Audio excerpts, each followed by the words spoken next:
Okay, tonight is the 19th of August, and we come to Majjhima Nikāya Sutta 77, Mahasakuludayi Sutta, the greater discourse to Sakuludayin. Thus have I heard. On one occasion, the Blessed One was living at Rajagaha in the bamboo grove, the squirrel sanctuary. On that occasion, a number of well-known wanderers were staying in the peacock sanctuary, the wondrous park, that is Anabara, Varadara, and the wondrous Sakuludayin, and as well as other well-known wanderers. Then when it was morning, the Blessed One dressed, and taking his bowl and outer robe, went into Rajagaha for alms. Then he thought, it is still too early to wander for alms in Rajagaha. Suppose I went to the wondrous Sakuludayin in the peacock sanctuary, the wondrous park. Then the Blessed One went to the peacock sanctuary, the wondrous park. On that occasion, the wondrous Sakuludayin was seated with a large assembly of wanderers who were making an uproar, loudly and noisily talking many kinds of pointless talk, such as talk of kings, etc. Sorry for a moment. So here refers to the Tirachana Kata, animal talk, or base talk, low talk, pointless talk. Then the wanderer Sakuludayin saw the Blessed One coming in the distance. Seeing him, he quieted his own assembly thus, Sirs, be quiet, sirs, make no noise. Here comes the recluse Gotama. This venerable one likes quiet and commends quiet. Perhaps if he finds our assembly a quiet one, he will think to join us. Then the wanderers became silent. The Blessed One went to the wanderer Sakuludayin, who said to him, Let the Blessed One come, venerable sir. Welcome to the Blessed One. It is long since the Blessed One found an opportunity to come here. Let the Blessed One be seated. This seat is ready. The Blessed One sat down on the seat made ready, and the wanderer Sakuludayin took a low seat and sat down at one side. Stop here for a moment. So here again, you see, the Buddha was quite friendly with some of the external ascetics, and they had great respect for him, invited him to sit down, and this Sakuludayin, the leader of the wanderers, took a lower seat. When he had done so, the Blessed One asked him, For what discussion are you sitting together here now, Udayin? And what was your discussion that was interrupted? Venerable Sir, that be the discussion for which we are now sitting together here. The Blessed One can well hear about it later. In recent days, Venerable Sir, when recluses and Brahmins of various sects have been gathering together and sitting together in the debating hall, this topic has arisen. It is a gain for the people of Anga and Magadha. It is a great gain for the people of Anga and Magadha that these recluses and Brahmins, heads of orders, heads of groups, teachers of groups, well-known and famous founders of sects, regarded by many as saints, have come to spend the rains at Rajagaha. There is this Purana Kassapa, the head of an order, the head of a group, the teacher of a group, the well-known and famous founder of a sect, regarded by many as a saint. He has come to spend the rains at Rajagaha. Similarly, there is also this Makali Gosala, Ajita Kesa Kambalin, Pakuda Kachayana, Sanjaya Belati Putta, Niganta Nata Putta, the head of an order, the head of a group, the teacher of a group, well-known and famous founder of a sect, regarded by many as a saint. He too has come to spend the rains at Rajagaha. There is also this recluse Gotama, the head of an order, the head of a group, the teacher of a group, the well-known and famous founder of a sect, regarded by many as a saint. He too has come to spend the rains at Rajagaha. Stop here for a moment. In India, they have 3 seasons. The rainy season, followed by winter, and followed by summer. And each one of them is 4 months.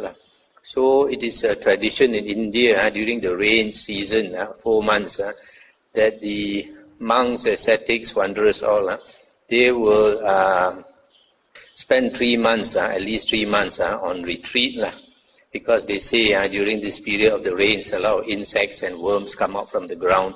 So if they walk around, and they'll be killing all these insect and plant and these worms, etc. Originally, the Buddha did not practice this, but later, because of lay people criticizing, so the Buddha asked the monks to follow also.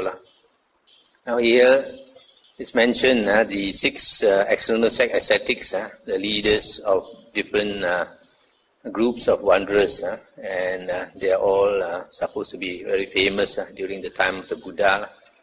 Purana Kassapa, Makali Gosala, Ajita Kesa Kambalin, Pakuda Kachayana, Sanjaya, Balati Putta, and Iganta Nataputta. Now among these worthy recluses and Brahmins, heads of orders, etc., regarded by many as saints, who is honored, respected, revered, and venerated by his disciples, and how honoring and respecting him do they live in dependence on him. Thereupon some said this Purana Kassapa is the head of an order, etc., regarded by many as a saint, yet he is not honored, respected, revered, and venerated by his disciples, nor do his disciples live in dependence on him, honoring and respecting him. Once Purana Kassapa was teaching his Dhamma to an assembly of several hundred followers. Then a certain disciple of his made a noise thus, Sirs, do not ask Purana Kassapa this question. He does not know that. We know that. Ask us that question. We will answer that for you, sirs. It happened that Purana Kassapa did not get his way, though he waved his arms and wailed, Be quiet, sirs. Make no noise, sirs. They are not asking you, sirs. They are asking us. We will answer them. Indeed, many of his disciples left him after refuting his doctrine thus, You do not understand this Dhammavichaya. I understand this Dhammavichaya. How could you understand this Dhammavichaya? Your way is wrong. My way is right. I am consistent. You are inconsistent. What should have been said first, you said last. What should have been said last, you said first. What you had so carefully thought up has been turned inside out. Your doctrine is refuted. You are proved wrong. Go and learn better, or disentangle yourself if you can. Thus Purana Kassapa is not honored, respected, revered, and venerated by his disciples, nor do his disciples live in dependence on him, honoring and respecting him. Indeed, he is scorned by the scorn shown into his Dhamma. Similarly, and some said this Makali Gosala is the head of an order, etc., yet he is not honored, respected, revered, and venerated by his disciples as before. And similarly for Sanjaya, Balati Putta, Niganta Nataputta, etc. Indeed, he is scorned by the scorn shown to his Dhamma. So stop here for a moment. So all these 6 external ascetics, although they are supposed to be very famous, and many of them claim to be omniscient and all-knowing, yet their disciples don't show the respect for them. You see, like when this Purana Kassapa was teaching, his disciple contradict him and tell people to ask him instead. He thinks, this disciple thinks he knows better. So this was the same for all the others. And some said this recluse Gautama is the head of an order, the head of a group, the teacher of a group, the well-known and famous founder of a sect, regarded by many as a saint. He is honored, respected, revered, and venerated by his disciples, and his disciples live in dependence on him, honoring and respecting him. Once the recluse Gautama was teaching his Dhamma to an assembly of several hundred followers, and there a certain disciple of his cleared his throat. Thereupon one of his companions in the holy life nudged him with his knee to indicate, Be quiet, Venerable Sir, make no noise. The Blessed One, the teacher, is teaching us the Dhamma. When the recluse Gautama is teaching the Dhamma to an assembly of several hundred followers, on that occasion there is no sound of his disciples coughing or clearing their throats. For then that large assembly is poised in expectancy. Let us hear the Dhamma the Blessed One is about to teach.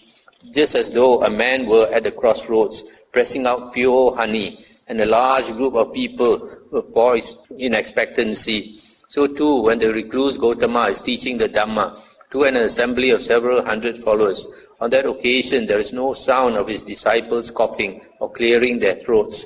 For then that large assembly is poised in expectancy. Let us hear the Dhamma the Blessed One is about to teach. And even those disciples of his who fall out with their companions in the holy life and abandon the training to return to the low life, even they praise the Master and the Dhamma and the Sangha.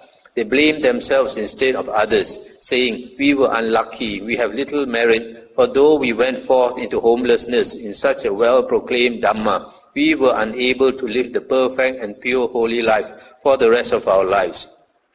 Having become monastery attendants or lay followers, they undertake and observe the 5 precepts. Thus the recluse Gautama is honored, respected, revered and venerated by his disciples, and his disciples live in dependence on him, honoring and respecting him. Stop it for a moment. So you can see the Buddha is very different from the external sect ascetics. He commands the respect of his disciples. But Udayan, how many qualities do you see in me because of which my disciples honor, respect, revere and venerate me and live in dependence on me, honoring and respecting me? Venerable Sir, I see 5 qualities in the Blessed One because of which his disciples honor, respect, revere and venerate him and live in dependence on him, honoring and respecting him. What are the 5? First, Venerable Sir, the Blessed One eats little and commends eating little. This I see as the first quality of the Blessed One, because of which his disciples honor, respect, revere and venerate him, and live in dependence on him, honoring and respecting him. Again, Venerable Sir, the Blessed One is content with any kind of robe, and commends contentment with any kind of robe. This I see as the second quality of the Blessed One. Again, Venerable Sir, the Blessed One is content with any kind of alms food, and commends contentment with any kind of alms food. This I see as the third quality of the Blessed One. Again, Venerable Sir, the Blessed One is content with any kind of resting place, and commends contentment with any kind of resting place. This I see as the fourth quality of the Blessed One. Again, Venerable Sir, the Blessed One is secluded, and commends seclusion. This I see as the fifth quality of the Blessed One. Venerable Sir, these are the 5 qualities I see in the Blessed One, because of which his disciples honor, respect, revere and venerate him, and live in dependence on him, honoring and respecting him. So here, this Udayana, or Sakuludayi, he says the Buddha possesses 5 qualities. To him, these it's because of these 5 qualities. The Buddha's disciples respect him, venerate him. First one, the Buddha eats little. Second, he is content with any kind of robe. Third, he is content with any kind of alms food. Fourth, he is content with any kind of resting place, sleeping place. And fifth, he is secluded and commends seclusion. Suppose, Udayan, my disciples honored, respected, revered and venerated me, and lived in dependence on me, honoring and respecting me with the thought, the recluse Gautama eats little and commends eating little. Now there are disciples of mine who live on a cupful or half a cupful of food, a bilva fruits or half a bilva fruits quantity of food, while I sometimes eat the full contents of my alms bowl, or even more. So if my disciples honored me with the thought, the recluse Gautama eats little and commends eating little, then those disciples of mine who live on a cupful of food, or half a cupful of food, or a bilva fruits quantity of food, or half a bilva fruits quantity of food, should not honor, respect, revere and venerate me for this quality, nor should they live in dependence on me, honoring and respecting me. Suppose, Udayan, my disciples honored, respected, revered and venerated me, and lived in dependence on me, honoring and respecting me with the thought, the recluse Gautama is content with any kind of robe, and commends contentment with any kind of robe. Now there are disciples of mine who are refuse rag wearers, wearers of coarse robes. They collect rags from the charnel ground, rubbish heaps or shops, and make them into patch robes and wear them.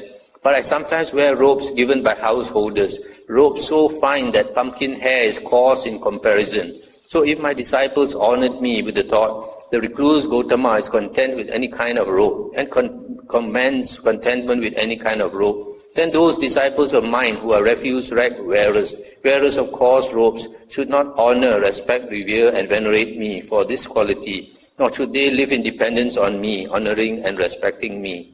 Suppose, Udayan, my disciples honored, respected, revered and venerated me, and lived in dependence on me, honoring and respecting me with the thought, the recluse Gautama is content with any kind of alms food, and commends contentment with any kind of alms food. Now there are disciples of mine who are alms food eaters, who go on unbroken alms round from house to house, who delight in gathering their food, When they have entered among the houses, they will not consent even when invited to sit down. But I sometimes eat on invitation, meals of choice rice and many sauces and curries. So if my disciples honored me with the thought, the recluse Gautama is content with any kind of alms food and commends contentment with any kind of alms food, then those disciples of mine who are alms food eaters should not honor, respect, revere and venerate me for this quality, nor should they live in dependence on me, honoring and respecting me. Suppose, Udayin, my disciples honored, respected, revered and venerated me, and live in dependence on me, honoring and respecting me with the thought, the recluse Gautama is content with any kind of resting place, and commends contentment with any kind of resting place. Now there are disciples of mine who are tree-root dwellers and open-air dwellers, who do not use a roof for 8 months of the year, while I sometimes live in gable mansions, plastered within and without, protected against the wind, secured by door bolts, with shuttered windows. So if my disciples honored me with the thought, the recluse Gautama is content with any kind of resting place, and commends contentment with any kind of resting place, then those disciples of mine who are tree-root dwellers and open-air dwellers should not honor, respect, revere and venerate me for this quality, nor should they live in dependence on me, honoring and respecting me. Suppose, Udayin, my disciples honored, respected, revered and venerated me, and lived in dependence on me, honoring and respecting me with the thought, the recluse Gautama is secluded and commends seclusion. Now there are disciples of mine who are forest dwellers, dwellers in remote resting places, who live withdrawn in remote jungle thicket resting places, and return to the midst of the Sangha once each half month for the recitation of the Patimokkha. But I sometimes live surrounded by monks and nuns, by men and women lay followers, by kings and kings' ministers, by other sectarians and their disciples. So if my disciples honored me with the thought, the recluse Gautama is secluded and commends seclusion, then those disciples of mine who are forest dwellers should not honor, respect, revere and venerate me for this quality, nor should they live in dependence on me, honoring and respecting me. Thus, Udayin, it is not because of these 5 qualities that my disciples honor, respect, revere and venerate me, and live in dependence on me, honoring and respecting me. Stop here for a moment. So here the Buddha says it is not because of these 5 qualities, because many of his disciples are even more ascetic than the Buddha.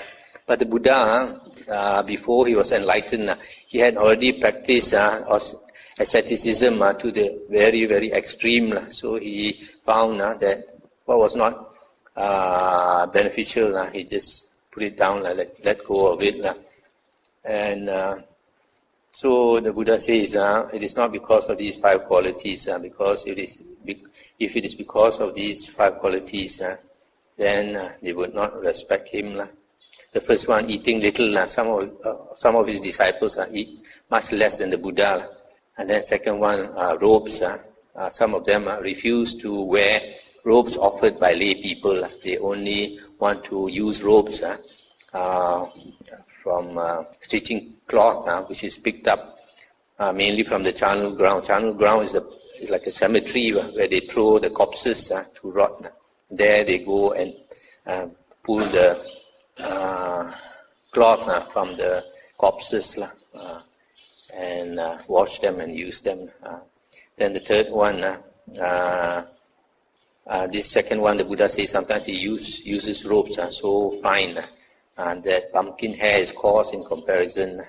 Third one, the Buddha says sometimes he is invited to eat meals in lay people's house and he eats choice food, whereas some of his disciples refuse to accept invitation to houses. Every day they go on alms round, and even when invited inside lay people's house to eat, they will refuse. They just beg for their food and eat in a secluded place. Then number 4, the Buddha said some of his disciples are tree-root dwellers and open-air dwellers. They only live under the tree or in the open air. Do not use a roof for 8 months of the year. Why? Because those 8 months are not the rainy season. During the rainy season, the Buddhas made a rule that the monks must stay under a roof and do this Vasa retreat for 3 months. And the last month is a time when they look for cloth and to make robes. The Buddha was quite strict about the monks looking for cloth. He didn't want them to spend their time looking for cloth all the time. So he only allowed the last month of the rainy season, once a year, for them to go and look for cloth and make the robes. That was initially.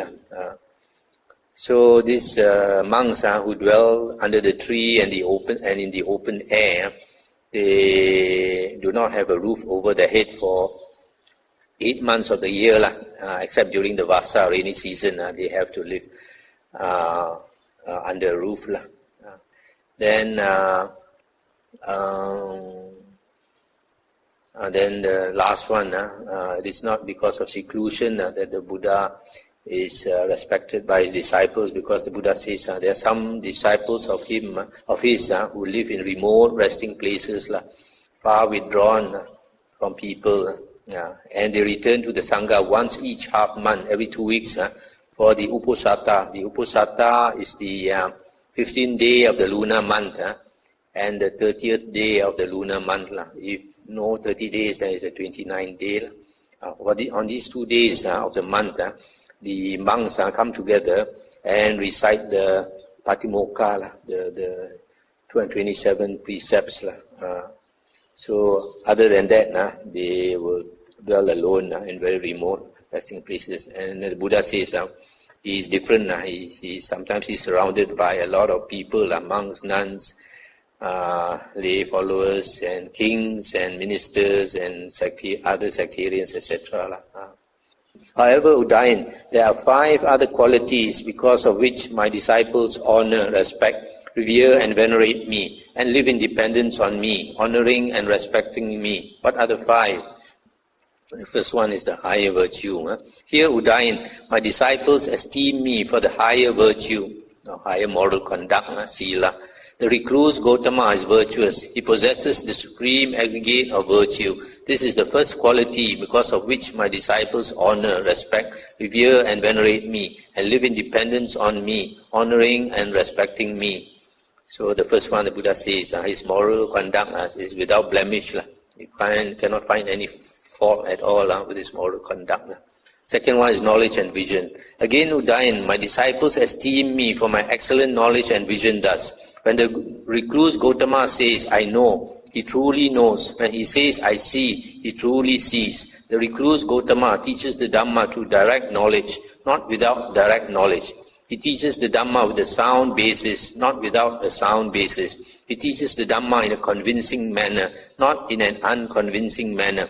This is the second quality because of which my disciples honor me. Third one is the higher wisdom. Again, Udayan, my disciples esteem me for the higher wisdom thus. The recluse Gautama is wise. He possesses the supreme aggregate of wisdom. It is impossible that he should not foresee the future causes of doctrine, or that he should not be able to confute with reasons the current doctrines of others.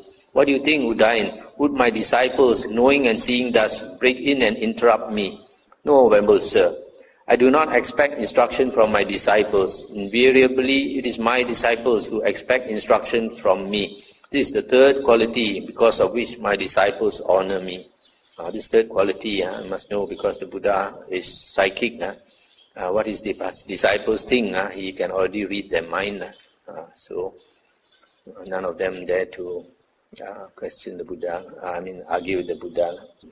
The fourth one is the Four Noble Truths. Again, Udayan, when my disciples have met with suffering and become victims of suffering, prey to suffering, they come to me and ask me about the noble truth of suffering. Being asked, I explain to them the noble truth of suffering, and I satisfy their minds with my explanation. They ask me about the noble truth of the origin of suffering, about the noble truth of the cessation of suffering, about the noble truth of the way leading to the cessation of suffering. Being asked, I explain to them the noble truth, and I satisfy their minds with my explanation. This is the fourth quality because of which my disciples honor me. So these are the 4 qualities. The 5th one is very long. The 5th one is the Buddha gives a list of the way to develop wholesome states that he has taught. If I were to go through all this in detail, it will take a long time, so I will just go to the main topics. The first one is the 4 foundations of mindfulness or recollection.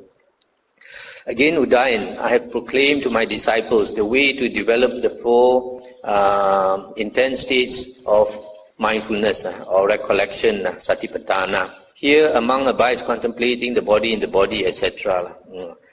Again, Udayan, I have proclaimed to my disciples the way to develop the 4 right kinds of striving, samapadana. Here among awakens zeal for the non-arising of unarisen, evil, unwholesome states, and makes effort, rouses energy, exerts his mind and strives, etc., etc. So these are 4 right kinds of striving. Third one is the 4 bases for psychic power, iddhipada. Again, Udayan, I have proclaimed to my disciples the way to develop the 4 bases for psychic power. Here among develops a basis for psychic power consisting in concentration due to zeal, etc. Then the 5 faculties. Again, Udayan, I have proclaimed to my disciples the way to develop the 5 spiritual faculties. Here among develops the faculty of faith, energy, mindfulness or recollection, concentration, wisdom. And then after that, 5 powers. Again, Udayan, I have proclaimed to my disciples the way to develop the 5 powers. Here among develops the power of faith, energy, mindfulness or recollection, concentration and wisdom. Then the 7 enlightenment factors. Again, Udayan, I proclaim to my disciples the way to develop the 7 enlightenment factors. Here among develops the enlightenment factor of recollection, investigation of Dhamma, energy, delight, tranquility, concentration, equanimity, and then after that the Noble Eightfold Path. Again, Udayan, I have proclaimed to my disciples the way to develop the Noble Eightfold Path. Here among develops right view, right thoughts, right speech, right action, right livelihood, right effort, right recollection and right concentration. And thereby many disciples of mine abide having reached the consummation and perfection of direct knowledge.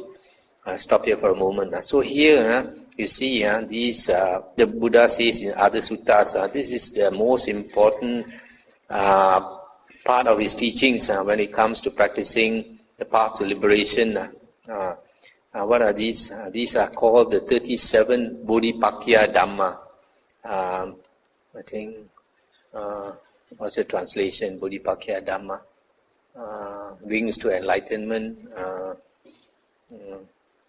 Now, this, how do you get 37? You have the 4 satipatthana, 4 samapadana, and 4 iddhipada, that's 16, and 5 faculties and 5 powers, total 26, and then 7 enlightenment factors and Noble Eightfold Path. So you add them up, you get 37. But in another sutta, the Buddha says, if you practice the Noble Eightfold Path fully, completely, you will also at the same time would have developed the 37 Bodhipakya Dhamma. Again, Udayan, I have proclaimed to my disciples the way to develop the 8 liberations. Possessed of material form, one sees form. This is the first liberation. Not perceiving form internally, one sees forms externally. One is resolved only upon the beautiful. And then after that, the base of infinite space, base of infinite consciousness, base of nothingness, base of neither perception nor non-perception, then cessation of perception and feeling. These are the 8 liberations. Now, I want to mention something here. These 8 liberations, in the commentaries, they say these 8 liberations refers, the first 3 refers to the 4 jhanas. Having attained the 4 jhanas, then he can attain the first 3. He sees forms, then he sees forms externally, and then resolve upon the beautiful. And then after that is followed by the 4 arupa jhanas and cessation of perception and feeling. But this contradicts the Anguttara Nikāya 4.89, where they talk about the blue lotus recluse. So these 8 liberations is not talking about the 4 rupa jhanas. It only talks about the 4 arupa jhanas and cessation, because they have used this to say that the Arahant liberated by wisdom does not possess the jhanas. That is wrong, because if you read this Anguttara Nikāya Sutta 4.89 about the blue lotus recluse, then you can see the contradiction. Okay, again, Udayan, I have proclaimed to my disciples the way to develop the 8 bases for transcendence. Perceiving form internally, one sees form externally, limited, fair and ugly. Perceiving form internally, one sees form externally, immeasurable. Not perceiving form internally, one sees form externally, limited. Not perceiving form internally, one sees forms externally, immeasurable. Not perceiving form internally, one sees forms externally, blue in color. Not perceiving form internally, one sees form externally, yellow. Not perceiving form externally, one sees forms. Not perceiving form internally, one sees forms externally, red. And not perceiving form internally, one sees forms externally, white. So these are the 8 bases for transcendence. Again, Udayan, I have proclaimed to my disciples the way to develop the 10 kasina bases. Stop here for a moment. These 10 kasina bases, in India, even the external sect, ascetics also practice it. It is not unique to the Buddha's teachings. Even before the Buddha's time, yogis, meditators had already practiced it. So it is also one of the meditation methods of that the Buddha taught. Again, Udayan, I have proclaimed to my disciples the way to develop the 4 jhanas. Here, quite secluded from sensual pleasures, secluded from unwholesome states. Monk enters upon and abides in the 1st jhana. Similarly, 2nd jhana, 3rd jhana, 4th jhana. Again, Udayan, I have proclaimed to my disciples the way to understand thus. This body of mine, made of material form, consisting of 4 great elements, procreated by mother and father, and built up out of boiled rice and porridge, is subject to impermanence, to being born and rubbed away, to dissolution and disintegration. And this consciousness of mind is supported by it and bound up with it. So this one of the inside knowledges, abhinyas.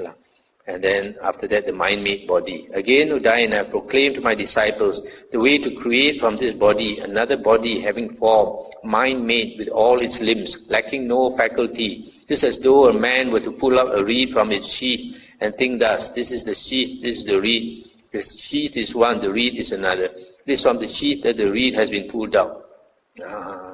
So too, I have proclaimed to my disciples the way to create from this body another body having form.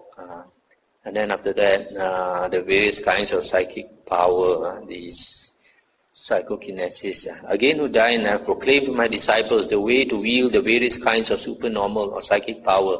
Having been one, one becomes many. Having been many, one becomes one.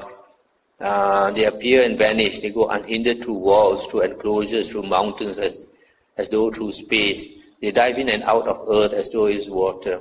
They walk on water without sinking. Sitting cross-legged, they travel in space like a bird. With the hands, they touch and stroke the sun and moon. They wield mastery that means can fly, even as far as the Brahma world.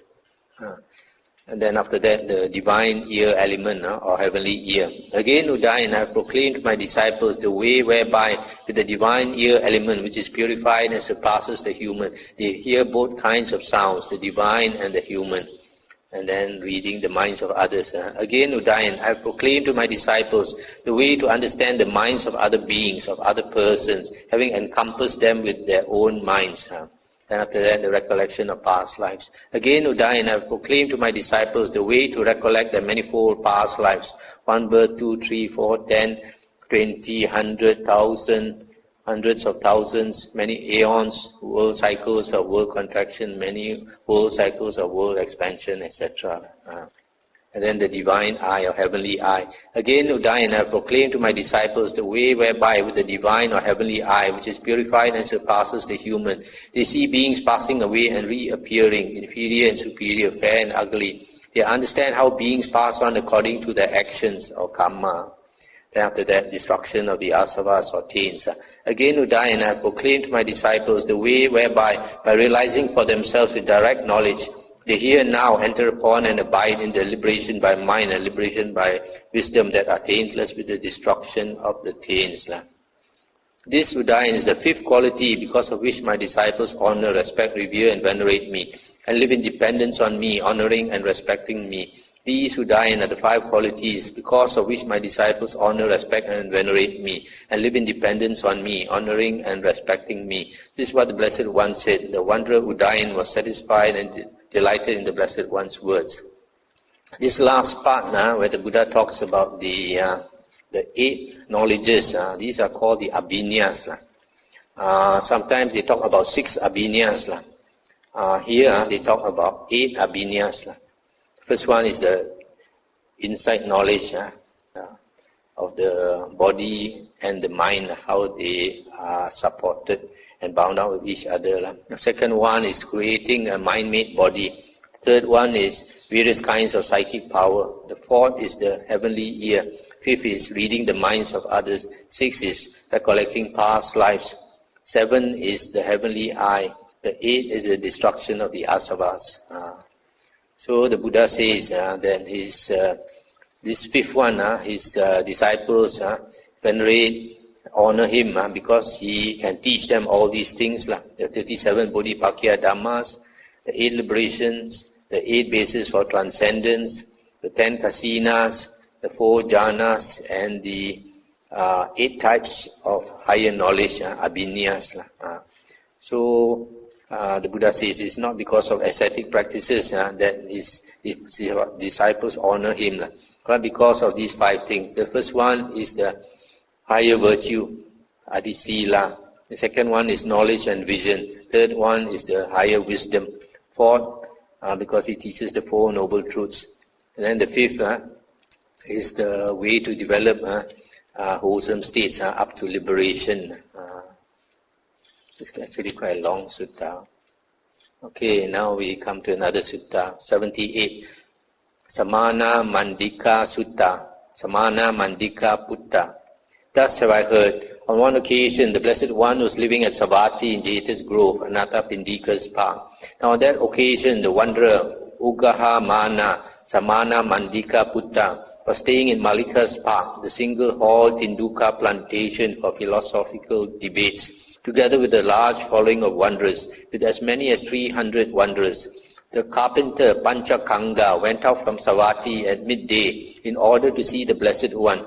Then he thought, it is not the right time to see the Blessed One. He is still in retreat. And it is not the right time to see monks worthy of esteem. They are still in retreat. Suppose I went to Malika's park, to the wanderer Ugaha Mana Samanamandika Putta. And he went to Malika's park. On that occasion, the wanderer Ugaha Mana was seated with a large assembly of wanderers who were making an uproar, loudly and noisily talking many kinds of pointless talk, such as talk of kings, etc. The wanderer Ugaha Mana Samanamandika Putta saw the carpenter Panchakanga coming in the distance. Seeing him, he quieted his own assembly thus, Sirs, be quiet. Sirs, make no noise. Here comes the carpenter Panchakanga, a disciple of the recluse Gotama, one of the recluse Gotama's white cloth lay disciples staying at Savatthi. These venerable ones like quiet. They are disciplined in quiet. They commend quiet. Perhaps if he finds our assembly a quiet one, he will think to join us. Then the wanderers became silent. Stop here for a moment. So you can see from here that these external ascetics, they not only have great respect for the Buddha's monk and nun disciples, even the Buddha's lay disciples, they have respect. And they think like somebody like this carpenter Panchakanga, he can teach them some Dhamma, so they want him to come. So they kept quiet. The carpenter Panchakanga went to the wanderer Ugaha Mana and exchanged greetings with him. When this courteous and amiable talk was finished, he sat down at one side. The wanderer Ugaha Mana then said to him, Carpenter, when a man possesses 4 qualities, I describe him as accomplished in what is wholesome, perfected in what is wholesome, attained to the supreme attainment, and ascetic invincible. What are the 4? Here he does no evil bodily actions. He utters no evil speech. He has no evil intentions, and he does not make his living by any evil livelihood. When a man possesses these four qualities, I describe him as accomplished in what is wholesome, perfected in what is wholesome, attained to the supreme attainment, and ascetic invincible.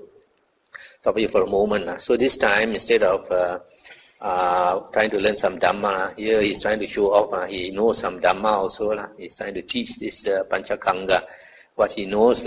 He says, if a person possesses four things, then he says this person is perfected. And what are these four things? He does no evil bodily actions. He utters no evil speech. He has no evil intentions, and does not make his living by any evil livelihood. Then the carpenter, Panchakanga, neither approved nor disapproved of the wanderer, Ugaha Mana's words. Without doing either, he rose from his seat and went away, thinking, I shall learn the meaning of this statement in the presence of the Blessed One. Then he went to the Blessed One, and after paying homage to him, he sat down at one side, and reported to the Blessed One his entire conversation with the wanderer Ugaha Mana. Thereupon the Blessed One said, if that was so, carpenter, then a young tender infant lying prone is accomplished in what is wholesome, perfected in what is wholesome, attained to the supreme attainment, and ascetic invincible, according to the wanderer Ugaha Mana's statement. For a young tender infant lying prone does not even have the notion body, so how should he do an evil action beyond mere wriggling? A young tender infant lying prone does not even have the notion speech, so how should he utter evil speech beyond mere whining? A young tender infant lying prone does not even have the notion intention, so how should he have evil intentions beyond mere sulking? A young tender infant lying prone does not even have the notion livelihood, so how should he make his living by evil livelihood beyond being suckled at his mother's breast? If that were so, carpenter, then a young tender infant lying prone is accomplished in what is wholesome, perfected in what is wholesome, attained to the supreme attainment, and ascetic invincible, according to the wanderer Ugaha Mana's statement. When a man possesses four qualities, carpenter, I describe him not as accomplished in what is wholesome, or perfected in what is wholesome, or attained to the supreme attainment, or an ascetic invincible, but as one who stands in the same category as the young tender infant lying prone. What are the four? Here he does no evil bodily actions, he utters no evil speech, he has no evil intentions, and he does not make his living by any evil livelihood. When a man possesses these four qualities, I describe him not as accomplished, etc., but as one who stands in the same category as the young tender infant lying prone. I'll stop here for a moment. So here, the Buddha immediately demolished this Ugaha Mana's statement by saying, if you talk about these four qualities, then this young tender infant possesses these four qualities. So this person who possesses these four qualities, he is not a person who has attained to the supreme attainment, but he is in the same category as a baby. When a man possesses 10 qualities, carpenter, I describe him as accomplished in what is wholesome, perfected in what is wholesome, attained to the supreme attainment, and ascetic invincible.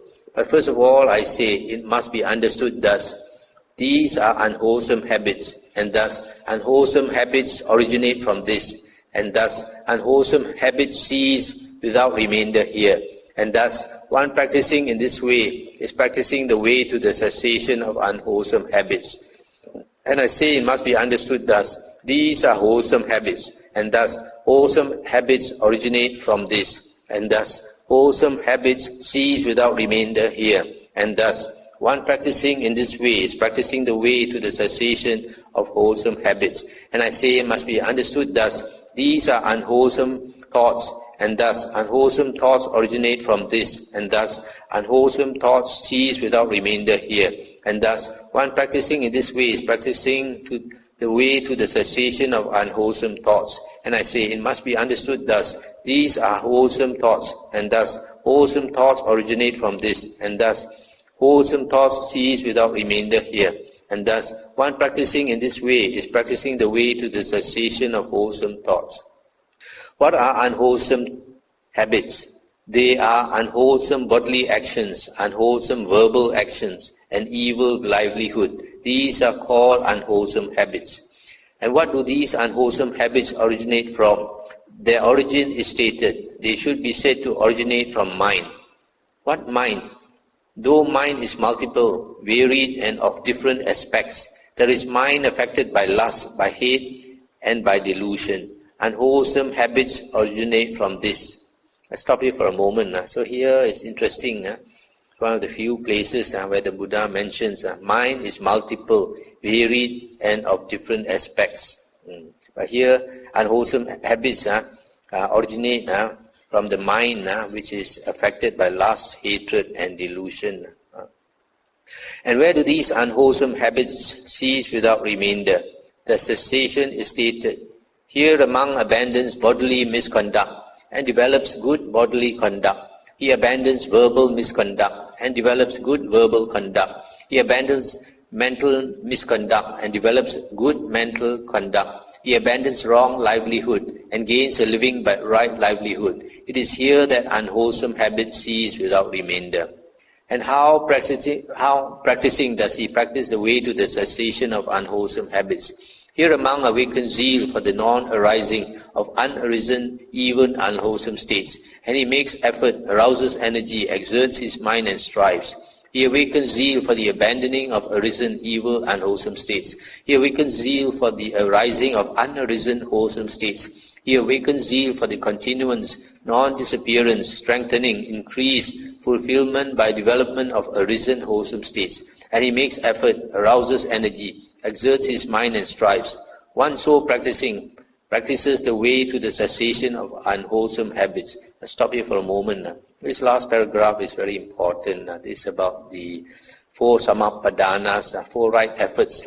When we practice the spiritual path, we must continually look into our mind, whether they are unwholesome states or wholesome states. We should develop unwholesome states. When unwholesome states arise and give us suffering, we should immediately throw it out. Don't entertain it. If you entertain it, you're not putting effort in the right way. A lot of people, they think the spiritual path is attaining this jhana and that jhana, or some people think it's attaining this jnana and that jnana if they are practicing vipassana. But basically, the spiritual path is these 4 right efforts to get rid of unwholesome states of mind and develop wholesome states. Then in that way, we change our character. Otherwise, you cannot change your character. So if you want to change our character, especially if you want to be reborn in heaven, you got to change your character until you have the character of a deva or a devi. What are wholesome habits? They are wholesome bodily actions, wholesome verbal actions, and purification of livelihood. These are called wholesome habits. And what do these wholesome habits originate from? Their origin is stated. They should be said to originate from mind. What mind? Though mind is multiple, varied, and of different aspects, there is mind unaffected by lust, by hate, or by delusion. Wholesome habits originate from this. And where do these wholesome habits cease without remainder? Their cessation is stated. Here a monk is virtuous, but he does not identify with his virtue. And he understands as it actually is that liberation by mind and liberation by wisdom, where these wholesome habits cease without remainder. Stop here for a moment. This part also is quite interesting. A monk is virtuous, but he does not identify with his virtue. In other words, if a monk is practicing the holy path, he must always be careful about the ego. Sometimes somebody new on the path, when you are virtuous, you become egoistic. You look down on others who are not so virtuous, whose precepts are not so pure as you. So that's why here the Buddha says, you should not identify yourself with your virtue. And how practicing does he practice the way to the cessation of wholesome habits? Here a monk awakens zeal for the non-arising of unarisen evil wholesome states, for the continuance, non-disappearance, strengthening, increase and fulfillment by development of arisen wholesome states. And he makes effort, arouses energy, exerts his mind and strives. One so practices the way to the cessation of wholesome habits. So this is again practicing the 4 right efforts. What are unwholesome thoughts? They are the thought of sensual desire, the thought of ill will, the thought of cruelty. These are called unwholesome thoughts. And what do these unwholesome thoughts originate from? Their origin is stated. They should be said to originate from perception. What perception? Though perception is multiple, varied, and of different aspects, there is perception of sensual desire, perception of ill will, and perception of cruelty. Unwholesome thoughts originate from this. And where do these unwholesome thoughts cease without remainder? The cessation is stated here. Here, quite secluded from sensual pleasures, secluded from unwholesome states, a monk enters upon and abides in the first jhana, which is accompanied by applied and sustained thought, with delight and pleasure born of seclusion. It is here that unwholesome thoughts cease without remainder. I'll stop here for a moment. So, in the first jhana, what little thoughts remains is only wholesome thoughts, thoughts connected with your meditation. You are not thinking of any unwholesome thoughts. The mind is quite controlled in the first jhana. And how practicing does he practice the way to the cessation of unwholesome thoughts? Here a monk awakens zeal for the non-arising of unarisen, evil, unwholesome states, for the continuance, etc. So these are the 4 right efforts again. He makes effort, arouses energy, exerts his mind and strives. One so practicing practices the way to the cessation of unwholesome thoughts. What are wholesome thoughts? They are the thought of renunciation, the thought of non-ill will, and the thought of non-cruelty. These are called wholesome thoughts.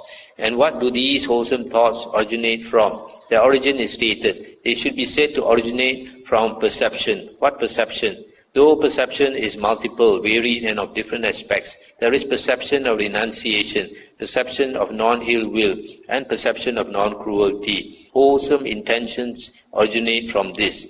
And where do these wholesome thoughts? And where do these wholesome thoughts cease without remainder? The cessation is stated. Here, with the stilling of applied and sustained thought, a monk enters upon and abides in the second jhana, which is self-confidence and singleness of mind, without applied and sustained thought, with delight and pleasure born of concentration. It is here that these wholesome thoughts cease without remainder. Stop here for a moment. In this second jhana, the mind becomes so concentrated that no thought can surface. And here, this state of the second jhana sometimes is called the state of the Aryan silence, where no more, the mind stops thinking, no thoughts at all. It only experiences delight and pleasure. And how practicing does he practice the way to the cessation of wholesome thoughts? Here a monk awakens zeal for the non-arising of unarisen, evil, unwholesome states, etc., etc. He makes effort, arouses energy, exerts his mind and strives. One so practicing practices the way to the cessation of wholesome thoughts. Now, carpenter, when a man possesses, what 10 qualities do I describe him as accomplished in what is wholesome, perfected in what is wholesome, attained to the supreme attainment, and ascetic invincible? Here a monk possesses the right view of one beyond training, the right thoughts of one beyond training, the right speech of one beyond training, the right action of one beyond training, the right livelihood of one beyond training, the right effort of one beyond training, the right recollection of one beyond training, the right concentration of one beyond training, the right knowledge of one beyond training, and the right liberation of one beyond training. When a man possesses these 10 qualities, I describe him as accomplished in what is wholesome, perfected in what is wholesome, attained to the supreme attainment, and ascetic invincible. This is what the Blessed One said. The carpenter Panchakanga was satisfied and delighted in the Blessed One's words. So here, the last part, the Buddha says, the supreme attainment, this ascetic invincible, possesses the noble eightfold path of the Arahant, the 8 factors of one beyond training. The one beyond training is the Arahant, who has finished his work. And then the 9 and the 10 is knowledge of liberation and the liberation. So So here, instead of the 4 qualities stated by Ugaha Mana, the Buddha mentions, first you've got to understand what are wholesome habits and what are unwholesome habits, and how to practice the way to develop wholesome habits and to eliminate unwholesome habits.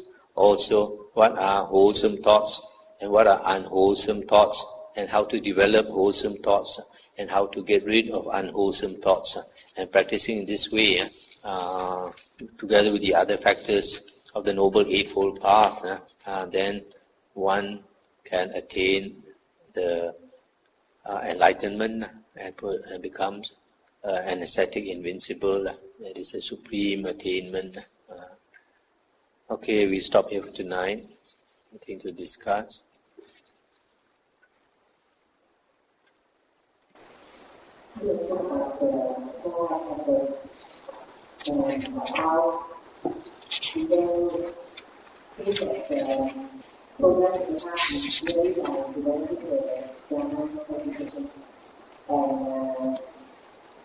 How to get insight and where to concentrate rather than we go out of it.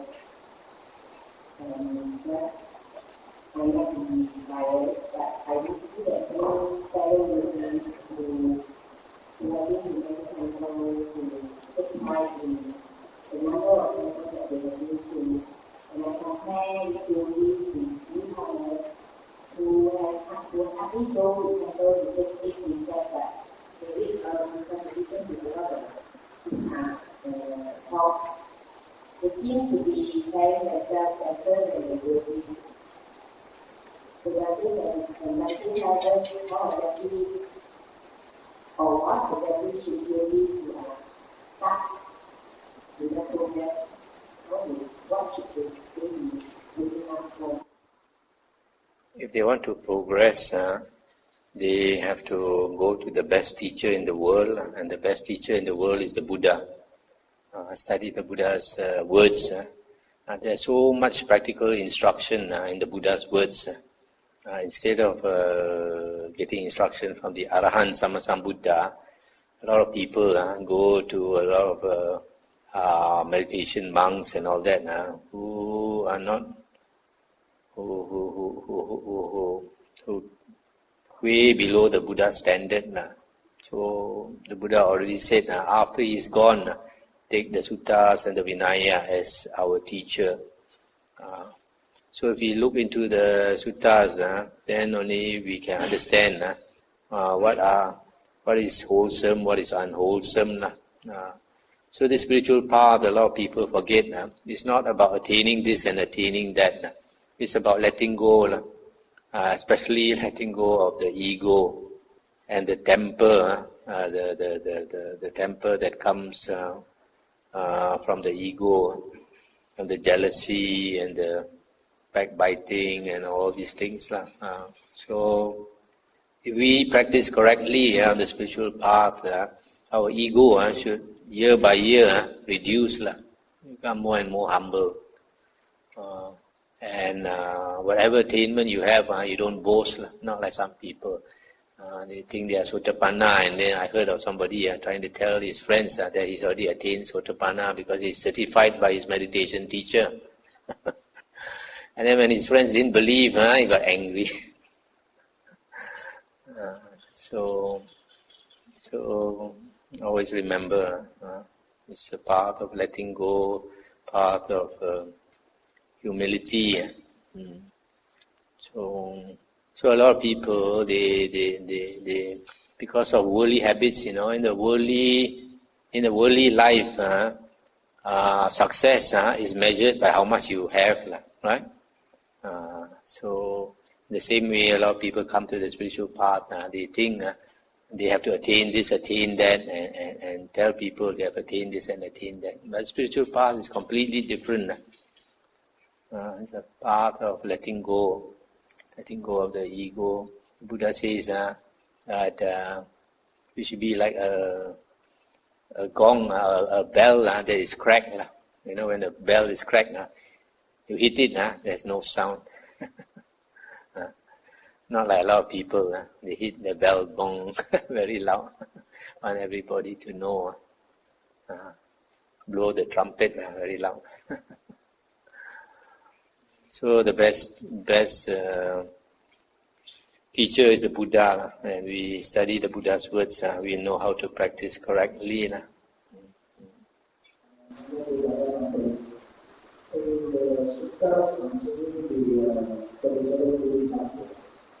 Buddha listed the four foundation of mindfulness. There, the example is the four rough cycles. The third is four physics, psychic power. Then five factors, five categories. Then five powers. Then 7 Mindfulness Factors. And then the sixth full-time. So when person practice this, does it go by these orders or is it No, actually these 37 Bodhipakya Dhammas, they are also can be said to be just the Noble Eightfold Path. So, in the Noble Eightfold Path, the way to practice is mentioned by the Buddha, I think in the Sutta Majjhima Nikāya 117, that we have to start with right view. If you remember last year, we went through the Samyutta Nikāya, and there under the Bojjhanga Samyutta, the Buddha says, first, even mentioned in some previous sutta we read, first you got to have faith in the teacher. And then when you have faith in the teacher, you draw close to him, associate with him, visit him frequently. Then after that, you show respect. When you show respect, then only you are worthy of teaching. Then the teacher will teach you the Dhamma. And then you listen to the Dhamma. Listening to the Dhamma under the Bojjhanga Samyutta is sati. That's how to practice sati. In the Bojjhanga Samyutta is listening to the Dhamma is sati. And then after you listen to the Dhamma, then you reflect on it, and then you investigate it, and that is Dhammavichaya. Dhammavichaya, another factor of the Bojjhangas. So this in the Noble Eightfold Path, the first factor we should develop is right view. And right view comes from listening to the Dhamma. And if your mind is clear enough, if you are intelligent enough, you have enough wisdom, when you listen to the Dhamma, then the Buddha says in some sutta we went through, you gain a reflective acceptance of the Dhamma. That means you reflect on what you have heard, the Dhamma, then you accept it. But that of course means you understand it. So when you understand the Dhamma and you accept it, you have already attained right view, and that brings you into the first path. You are the first path attainer. But then after that, you have to continue practicing. Listen to more Dhamma and try to meditate to sharpen your mind, get rid of the 5 hindrances. So in the same lifetime, the Buddha says the first path will turn to fruition, sotapanna, first fruit.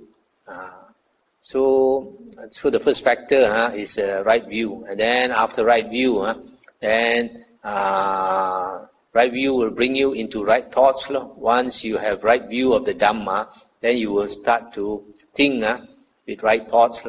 And because of your right thoughts, you will start to speak. You have to have right speech, because before you can speak, you must think first, right? So your speech depends on your thought. So also your actions also depends on your thought. So when you have right thoughts, you will also naturally have right actions, and this right speech and right actions plus right thought will give you right livelihood, and then after that, as you progress, you want to improve your character, then you practice this right effort. Constantly watch your mind, get rid of unwholesome thoughts and develop wholesome thoughts. So that is right effort, and then after that, right sati. Right sati is to be mindful, not to let the mind wander out to worldly things, to constantly put your mind on 4 objects of sati, the nature of the body, your feelings, watch your feelings, and watch your mind, and recollect the Dhamma. So that is right sati. And then if you practice meditation, meditation in the Buddha's teachings is always samatha meditation, because remember Ananda was asked what type of meditation is praised by the Buddha. I remember Ananda said the first jhana, second jhana, third jhana, fourth jhana. Only this is Buddhist meditation. So when you practice this meditation, that will bring you to the jhanas, the last factor. So the Noble Eightfold Path has to be practiced in that way. So same with this 37 Bodhipakya Dhamma. Okay, shall we end here?